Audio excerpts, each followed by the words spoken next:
All right, people. Review of the week time. So, what a week it's been. It's been a fun week, been an interesting week. But in boxing sense, it's been quite a quiet week, hasn't it? There hasn't been a lot. We'll talk about some of the fights that happened last night in the Golden Boy show. But like in reality, there's really not a crazy amount to really talk about. It's been dominated mainly by obviously Ben Eubank. They had the press conference and the fallout from that. The Parker Wardley fight, which I give my 2 cents on as well, being on pay-per-view. That's really sort of it, isn't it? But let's talk very briefly. I seen last night Oscar Calazzo fight this guy called Jason Vason. Jason Vason. Wow. I was looking at that and I was like, does that really say Jason Vason? And it does. I wonder if that was the fight, right? Because I only seen the highlight clips of it. But it was one of the weirdest stoppages I have ever seen. It was a corner stoppage. Like, the guy wasn't really taking that much punishment from what it appeared. It looked really, really dodgy and strange. Very strange stoppage in that fight. That was one of them that was on the card. There's no other real names on that show that fought that I recognise other than Gabriela Fondora. Gabby Fondora obviously defending her flyweight, undisputed flyweight titles. I was just having to check this. That's 112 pounds and she was only 110 pounds on the weigh-in. So making that weight very easy. Now, I've mentioned Gabby Fondora on here a few times, and I reiterate that she is, without question, my favourite female fighter to watch from an entertainment standpoint, because she's very similar in terms of, well, looks and in terms of height. Well, she's not as tall as her brother Sebastian, but she's 5'9" for a flyweight. That is very tall for a flyweight. I mean, 5'9" even for male flyweights, you don't really see that. 5'9", she's very tall. I would say, like, Sebastian Fondora is a good fighter. He's a pressure fighter, and he does have that killer instinct. But Gabby Fondora is more mean. Like, that girl, she really got. Like, that girl is not happy unless she's taking your head clean off. And unlike a lot of female fighters, she gets a lot of knockouts. I mean, like, her last 3 fights, they've all ended in knockouts. Every one of them. So she's doing well. She's getting knockouts. And that's what I like to see. And if you've ever watched Gabby Fondora fight, I'd say give it a watch, because she is very entertaining to watch. She's on it from the first bell. She's looking for that knockout, and yeah, she's actually very, very fun to watch. So in terms of female fighters to watch, Gabby Fondora is very, very good. In terms of everything else, that was really all that was on the show. I guess the next thing we obviously got to talk about is obviously the Ben Eubank fallout. Now, I'm on Everything Boxing's YouTube channel here, and he's showing little clips of the Zone filming the round table with Ben and Eubank, right? It looks like it's in a church setting almost, which is what's on the doors behind. Now, people, Ade was meant to do the first face-off, but it didn't happen for obvious reasons. We all know what happened, the egg gate and all that.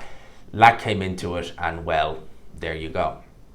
Now, this is picking up pretty much from where the last one left off. I'm looking forward to seeing that. Obviously, face-to-face, it'll be very good to watch. But we obviously had the kick-off press conference, right? We had the kick-off press conference, and it was Chris Eubank Jr. really going in. And not really going in on Conor Benn, more so on Eddie Hearn, Matchroom, and pretty much Team Hearn. He was going in on Eddie Hearn. And you could tell that Eddie Hearn, it was getting to him a little bit in there, because Eddie Hearn is used to being, the cheeky chappy, he would say himself, the used car salesman, cheeky chappy, fast car Eddie. He's not used to having someone put it on him like that and keep it consistent. Chris Eubank Jr. would never let him get a word in. As soon as Eddie Hearn said 2 words, Eddie, and it's very rare you see Eddie Hearn kind of really handled like that. Having said that, some of the things Eubanks was saying, you did kind of look and say, did he really say that? I mean, we know he was dehydrated going into the fight. We knew that. Again, he didn't need to sign that rehydration clause, but he did. He said he was so dehydrated that one of his toes fell off. All right, I think he said his big toe fell off, one of them. Big toenail, not, I'm saying big toe fell off. His big toenail fell off. He was that dehydrated. I've never heard anything like that ever, right? Not to say it can't happen, but I've never heard of anything like that ever. So that's what he was saying. He made the accusation that the ambulance was held by Team Matchroom, which is a very serious accusation to make. It is. Eddie Hearn kind of alluded to the fact that, oh, well, I'm not the promoter who sues. But in subsequent interviews, I think he's going down that road. I think he might be going down that road with Chris Eubank Jr.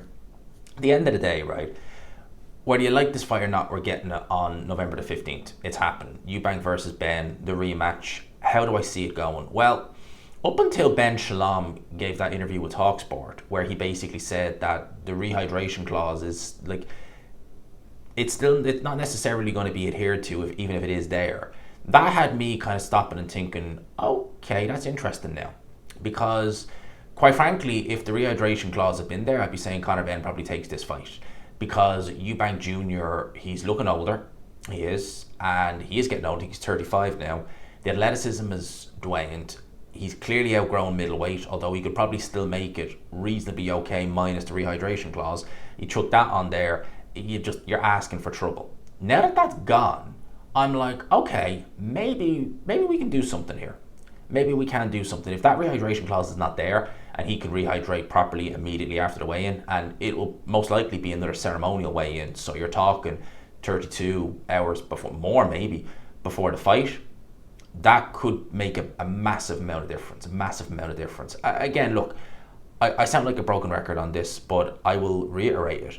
You do not need rehydration clauses for any fights, right? If you want to do a catch weight, right? If you are, say, a middleweight and you want to fight someone at super middleweight, say Canelo wants to fight Janibek, hypothetically, right? But Canelo has no world title, Janibek isn't defending his middleweight title, and you insist on doing it at 166 pounds, all right? I don't mind. There's no title on the line, as long as there's no rehydration clause. Yeah, go for it. Yeah, fine. When you're adding rehydration clauses and catch weights for title fights, well, then I got a bit of a problem. But when it's a non-title fight at a specific weight and you add a rehydration clause again, that to me is just wrong. And it's going to taint your win. If you go and you get the win, as far as I'm concerned, it's tainted. I mean, I liken it to someone having a cheat code in a video game, playing multiplayer, and you doing better. It's like, does that mean you're the better player? No, you just had more of an advantage because you had the cheat codes.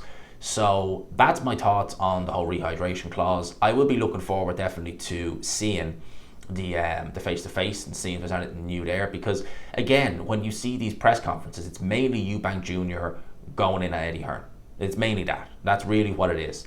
And for me, I think that no, to see what they're like face-to-face, how it goes, that's going to be interesting. And at the end of the day, is that Josh Denzel who was doing it? I think it was. He can't be any worse than Piers Morgan. So there you go. Because I can't do it. Josh Denzel is actually quite good. So if that was him, I think that was who was doing the face-to-face that I could see there. So if it's him, happy days. As long as it's not Piers Morgan again, because that was just ugh. TKO boxing promotion, right? Zuffa Boxing, is that what it's called? Zuffa Boxing, right? Will announce the new shows on their US deal in the next 2 weeks. Mark Shapiro said, so this is obviously Dana White's promotional company, I would imagine. Well, Dana White, TKO, all that jazz. They will do 12 to 16 regular shows a year, which will be like the UFC Contender Series, and then 2 to 4 super fights per year. All right. Well, look, let's see if he does. All right, let's see if he does that. Let's see how it goes. I gave my 2 cents on Dana White's first show, which in boxing, actually, and I thought it was, from a production point of view, it was pretty good. But he dragged it out so flipping much. It was just so difficult. I said it at the time, like, you're talking about people in the East Coast of America, Boston, New York, Pennsylvania. It's 1:30 in the morning Eastern time, and they're still, like, it's just not the way to do it. And by the time we got the guys in the ring on fight night, the hype came back when they did the announcements and stuff like that, but it was just dragged on so long. I was just like, I'm dead. I'm just done. I'm not bothered. That's literally what it was like for me. So I hope they fix that. I really do. Confirmed Naoya Inoue will defend his undisputed super bantamweight world title against Alan Pasco, I think you say his name, on December 27th in Saudi Arabia, in Riyadh, on DAZN. That's going to be amazing. That is a Saturday. I just want to confirm that it is, because it is a Saturday. Because Inoue, when he fights in Japan, He does them on sometimes a Monday, a Tuesday, a Sunday. He does them on real weird kind of days. But yes, so that is, and it's a good card as well. It's got Kenshiro, Junto Nakatani, Jazza Dickens, Naoya Inoue, of course, one of my favourite fighters. And I guess this goes back to what I was saying in my recent video about Naoya Inoue. Derek Chisora is another example. He'll fight anyone, anywhere. But him, Terence Crawford, and Alexander Usyk, they really are. They're changing the game.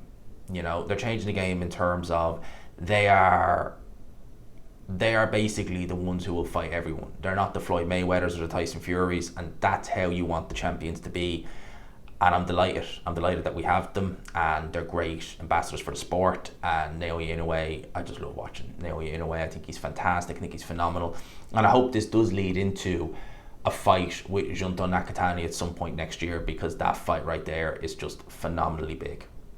It says when Katie Taylor vacates the IBF lightweight title, Beatrice Ferrara, who shares managerial and is promoted with Taylor, gets the first shot at the belt.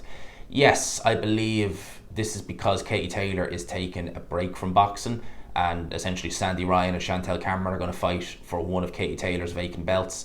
Listen, Katie Taylor, she's clocked the game in boxing. She's done it. There's no, if she wants to do Croke Park, fair enough. I get it, but I think Katie Taylor is just. I think she's clocked it. I mean, Netflix with MSG, trilogy with Serrano. Although I think Serrano deserved at least one of the fights out of the trilogy. Nah, man, Katie Taylor is.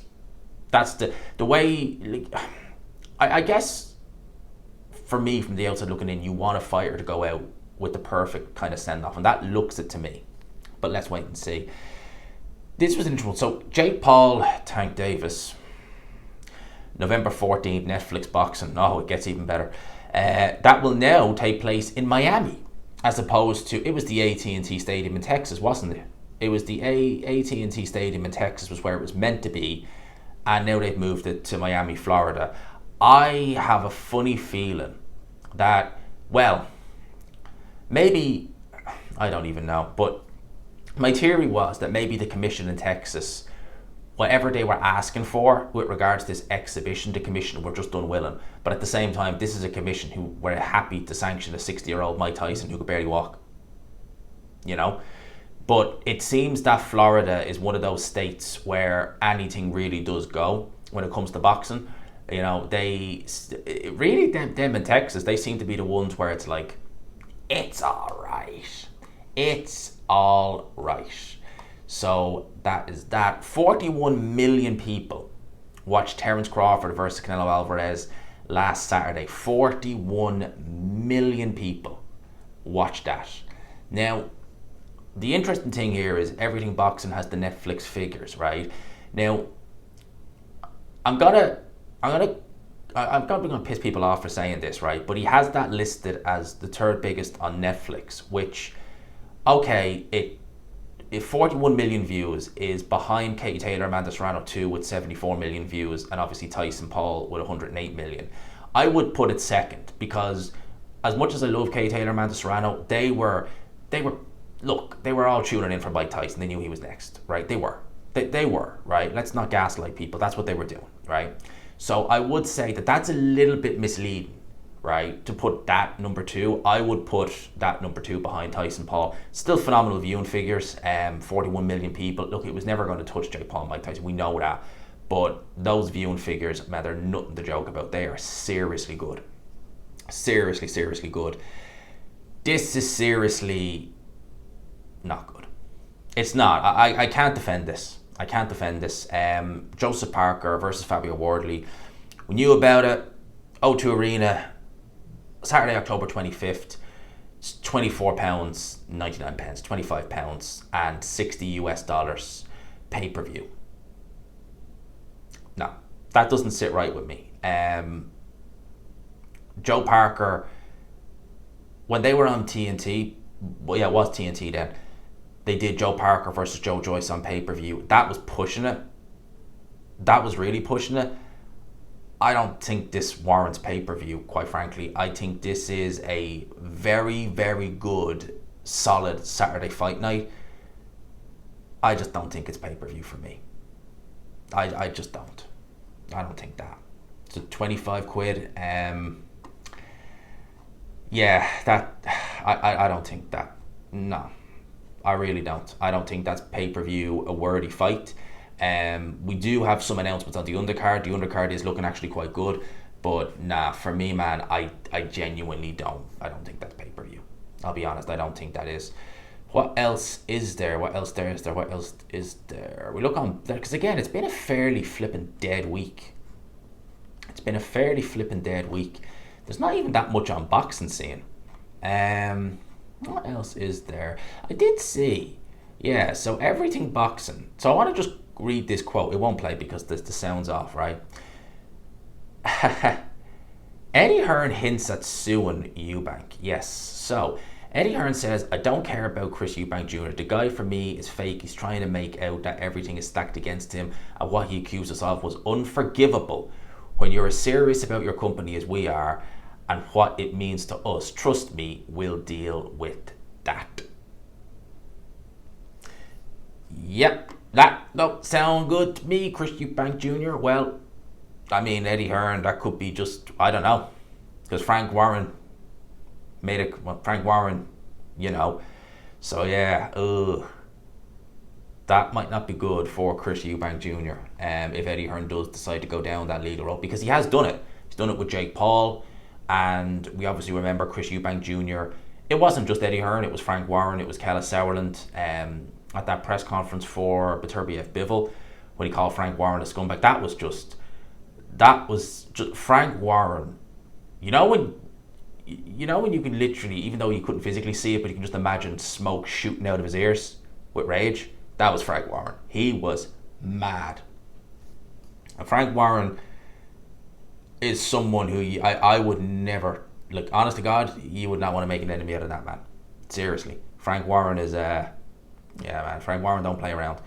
So Eddie Hearn, not best pleased at all with Chris Eubank Jr. at all. So we will watch the space with that one.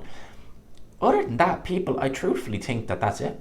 I don't think there's much else to really talk about. As I said, it's been a quiet week. We're doing that AMG band tomorrow, so we get that out. We will see how we're fixed this week, and yeah, I'll leave it there. I hope you enjoyed the video, people. I've got a lot on my plate this week. I've got a lot of busy week. So yeah, I'll obviously be still doing videos, of course, but yeah, busy week on this week, and yeah, wish us all luck. Hopefully it'll go well. Hopefully things will be good, and I hope whoever's listening, they have a great week as well. Things go well for them, and if you could, it'd just be nice to just drop by and hit that like button, hit subscribe. We're not that far off 27k, and then we're nearly 30. So we're growing, we're getting there. But people, I appreciate everyone locking in as always. It means the world to me more than you actually even know. It really does mean the world to me. So thank you. Hit the like button, subscribe, all of that good stuff. And people, until next time.